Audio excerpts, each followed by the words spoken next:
हाय dear student, alpha classes 111 पर आपका एक बार फिर से स्वागत है। पिछले कुछ दिनों से किसी विशेष कारण से वीडियो नहीं बन पाया, लेकिन कोई बात नहीं, देर आए दुरुस्त आए।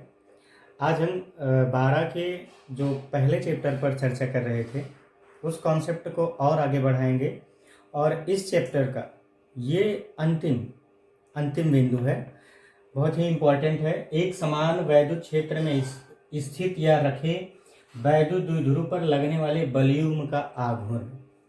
तो सबसे इम्पोर्टेंट फैक्ट किसी भी प्रश्न में या किसी भी हेडिंग में उसके कुछ फैक्ट्स छुपे रहते हैं, बस हमको वो समझने की ज़रूरत होती है। कैसे बोला है? एक समान वैद्युत क्षेत्र, यानी कि जो वैद्युत क्षेत्र होगा वो एक समान होगा। चलिए हम मान लेते हैं कि एक वैद्युत क्षेत्र है कैपिटल ई, वो एक समान है। ओके, क्षेत्र में रखे वैद्युत द्विध्रुव, यानी कि वैद्युत द्विध्रुव होगा। और अगर वैद्युत द्विध्रुव होगा तो माय डियर उसके पूरे कॉन्सेप्ट होंगे क्या कि द्विध्रुव बना कैसे, वो सब अभी बताएंगे आपको। पर लगने वाले बलयुग्म का आघूर्ण, भाई श्योर है? ये मान लो अब वैद्युत द्विध्रुव है तो ये प्लस क्यू आवेश, ये माइनस क्यू।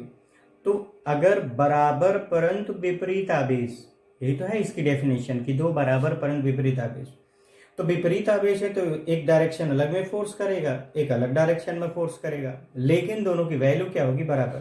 तो जब किसी वस्तु पर दो बराबर परंतु विपरीत दिशा में बल कार्य करते हैं तो वो बलयुग्म बनाते हैं। ठीक है, आइए कॉन्सेप्ट पर काम करते हैं। देखिएगा, एक समान कोई वैद्युत क्षेत्र है कैपिटल ई, हमने ये मान लिया ये कोई वैद्युत क्षेत्र कैपिटल ई है। तो ध्यान से देखिएगा, ज्यादा समझ में आएगा। एक समान और ये कैपिटल ई, इस वैद्युत क्षेत्र में एक वैद्युत द्विध्रुव है, ये हमने मान लिया एक वैद्युत द्विध्रुव है ए बी, जो कि प्लस क्यू माइनस क्यू आवेशों से मिल करके बना है, जिनके बीच की दूरी 2 है। हम थोड़ा इसको ऐसे मिला लेते हैं, ठीक है। ध्यान रहे, ये जो द्विध्रुव है इस क्षेत्र में थीटा कोण पर रखा गया है। अच्छा, प्लस क्यू के कारण एक फोर्स अप्लाई होगा इस ओर, और माइनस क्यू के कारण एक फोर्स अप्लाई होगा इस ओर। अच्छा, एक बात और ध्यान दीजिएगा, क्योंकि E इक्वल टू होता है F अपान क्यू नाट, यानी अगर बल लगेगा तो F equal to Q naught E या क्यू ई, है ना। तो यहां जो बल होगा इस दिशा में F equal to Q E काम करेगा, और इधर जो होगा F equal to Q E काम करेगा। ये तो क्लियर हो गया। अब ये 2L है, ये है। अगर हम इसको निकालें, चलिए निकालते हैं। निकालने में ध्यान दीजिएगा कि इसको हम x मान लें, ठीक है। इसको हम क्या मान लें? x मान लें। तो जब हम साइन के पद में निकालेंगे, साइन थीटा बराबर होता है लंब बटे कर्ण। तो ये एक समकोण त्रिभुज है, यहां से इस एंगल से ये कर्ण है, ये लंब है। तो लंब हमने x माना है तो साइन थीटा ऐसे रखो, x, इसको x मान ले, अपान कर्ण क्या है? 2L। तो हमें x की वैल्यू चाहिए, तो x इक्वल टू ये इधर आएगा तो 2L साइन थीटा, इसकी वैल्यू आ गई 2L साइन थीटा। ये लंबवत दूरी आगे काम आएगी, इसको नोट डाउन करिएगा। ये पूरा का पूरा चित्र है। अब मैं इस कॉन्सेप्ट को खत्म करूं तो हमें बोर्ड में लिखना कैसे है। इस बार आपने देखा होगा फिजिक्स के पेपर थोड़ा सा घुमा के पूछे गए थे, बहुत सारे बच्चों ने अच्छा किया है, बहुत सारे बच्चों का थोड़ा सा प्रॉब्लम आई थी। तो विशेषकर जो 11 से 12 में एंट्री किए हैं उन बच्चों के लिए ये बहुत ही महत्वपूर्ण है और अक्सर पूछ लिया जाता है। अगर ये डायरेक्ट डेरिवेशन के लिए आए तो ठीक है, नहीं तो इससे न्यूमेरिकल भी आते हैं। तो हमें पूरे कॉन्सेप्ट पर काम करना है। वंस अगेन ध्यान दीजिएगा, माना एक समान वैद्युत क्षेत्र कैपिटल ई है। ये पूरा जो लाइनें हमने खींची है, एक इलेक्ट्रिक फील्ड शो करा है, ये कैपिटल ई है। कोई वैद्युत द्विध्रुव ए बी, जो कि प्लस क्यू और माइनस क्यू आवेशों से मिलकर के बना है, जिनके बीच की दूरी 2L है, इस एक समान वैद्युत क्षेत्र कैपिटल ई में क्षेत्र की दिशा से थीटा कोण पर स्थित है। प्लस क्यू के कारण एक बल क्यू एक दिशा में तथा माइनस क्यू के कारण बराबर परंतु विपरीत दिशा में एक बल कार्य करता है जो कि बलयुग्म बनाता है। और बलयुग्म बनाते समय मैंने ये इधर को खींचेगा या इधर को, तो ये जो थीटा एंगल है इसको द्विध्रुव को क्या करेगा, ये बलयुग्म बनाता है जो कि द्विध्रुव को वैद्युत क्षेत्र के ऐसे समांतर लाने का प्रयास करता है। फिर से समझिएगा भाई, Q F equal to Q plus Q के कारण इस डायरेक्शन में, F equal to Q minus Q के कारण इधर इस डायरेक्शन में। तो क्या होगा कि जब ये फोर्स अप्लाई करेगा, ध्यान दीजिएगा, फोर्स अप्लाई करेगा तो ये अलग और ये क्या करेंगे, घुमाएंगे और ये वैल्यू निकालेंगे। अच्छा, इसके थीटा की वैल्यू निकालने के लिए हो गया। अब हम पूरा कॉन्सेप्ट समझा दिए। अच्छा, जब ये बल लगते हैं और बलयुग्म होता है तो इसमें एक बलयुग्म का आघूर्ण निकालना होता है। वो क्या होता है कि इस जो बलयुग्म काम करते हैं इसे प्रत्यानयन बलयुग्म कहते हैं। और फिर हम निकालेंगे इसका बलयुग्म का आघूर्ण। ठीक है, अब लिखेंगे, इसलिए बलयुग्म का आघूर्ण, इसे टॉ से डिनोटेट करते हैं। टॉ इक्वल टू कोई एक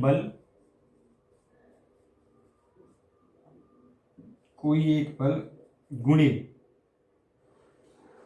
क्रिया रेखा के बीच की लंबवत दूरी। अब दूरी कैसे, कोई एक बल का मतलब यही क्यू ही हो गया, ओके, और लंबवत दूरी ये 12 sin थीटा। अब एक काम करिए, 2QL में 2QL को इकट्ठा कर लीजिए, E sin थीटा। और आप पढ़ चुके हैं 2QL किसके, PE sin थीटा। ये आपका आ गया बलयुग्म का आघूर्ण।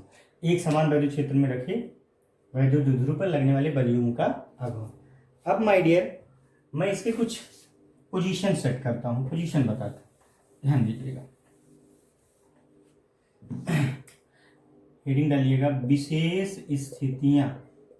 ठीक है, विशेष स्थितियां में क्या है, यदि थीटा इक्वल टू, हम चलो 90 अंश मान लेते हैं या पहले 0 मान लें, 0 डिग्री, तो tau equal to PE sine 0। चूंकि साइन 0 इक्वल टू 0 होता है इसलिए टाउ भी क्या होगा, 0। यानी कि जब आपका द्विध्रुव क्षेत्र के समांतर रखा जाएगा तो उस पर कोई बलयुग्म आघूर्ण कार्य नहीं करेगा। ये सबसे इंपॉर्टेंट फैक्ट है, कोई बलयुग्म कार्य नहीं करेगा। नेक्स्ट पॉइंट, विशेष का जो नेक्स्ट पॉइंट है क्या, यदि हम इसको 90 डिग्री मान लें तो 90 डिग्री की जो वैल्यू होती है वो होती क्या है, 1। तो जो टाउ आएगा आपका वो अधिकतम आएगा, या ये कह सकते हो टाउ मैक्स। तो टाउ मैक्स जो आएगा क्या आएगा, P इंटू। अब यहाँ से अगर आप P निकालो तो P इक्वल टू क्या होगा, टाउ मैक्स अपान कैपिटल E। अच्छा, चलिए हम E को मान लेते हैं 1 न्यूटन प्रति कूलम। E का मात्रक है भाई F upon Q not. Okay, अब क्या होगा, अब ये जो टाउ मैक्स है ध्यान दीजिएगा वो P के बराबर हो गया। समझिएगा इसकी डेफिनेशन कैसे, टाउ मैक्स क्या है, अधिकतम बलयुग्म का आघूर्ण। P क्या है, वैद्युत द्विध्रुव आघूर्ण। ठीक है, तो किसी द्विध्रुव का अधिकतम बलयुग्म का आघूर्ण वैद्युत द्विध्रुव आघूर्ण के बराबर होता है, जबकि द्विध्रुव एकांक वैद्युत क्षेत्र में, ये E का वैल्यू ये 1 है, एकांक वैद्युत क्षेत्र में क्षेत्र की दिशा से लंबवत रखे जाए, मतलब 90 अंश पर रखे जाए। तो मुझे उम्मीद है कि ये बहुत ही अच्छे से समझ में आया होगा।